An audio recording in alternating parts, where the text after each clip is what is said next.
1 2 3 4 5 6 7 8 9 10 11 12 13 14 15 16 17 18 19। মাত্র 1,30,000 টাকায় গরুটি বিক্রয় করে দিলাম। আপনারা কি মনে করেন গরুটি বিক্রয় করে ঠকছি নাকি জিতছি? কাইন্ডলি কমেন্টের মাধ্যমে জানাবেন। এখন গরুর বাজারের আপডেট সম্পর্কে আপনাদের জানাবো। ভাই কত নিল এটা ভাই? ভাই কত এটা? গাইস 1,92,000-এ গরুটি বিক্রয় হয়ে গেল। ভাই কত নিল এটা? 175-এ গরুটি বিক্রি হলো। কত নিল এটা? 85-তে বিক্রি হলো।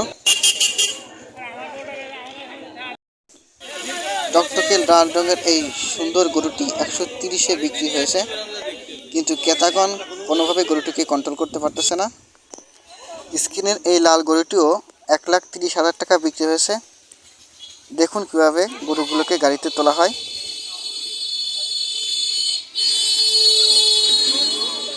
গরুর সামনের দিকের একটি পা প্রথমে ভাঁজ করে দিয়ে পিছন দিক থেকে ঠেলা দিলে গরু আপনা আপনি গাড়িতে উঠে পড়ে। কাকা এই দুটো কত নিল কাকা? 1,15,000। এদিকে গরু কেনা বেচা শেষে টাকা লেনদেনের কাজ চলছে। ক্রেতা এই হাট থেকে খুবই কম দামে গরুটি কিনতে পেরে অনেক আনন্দ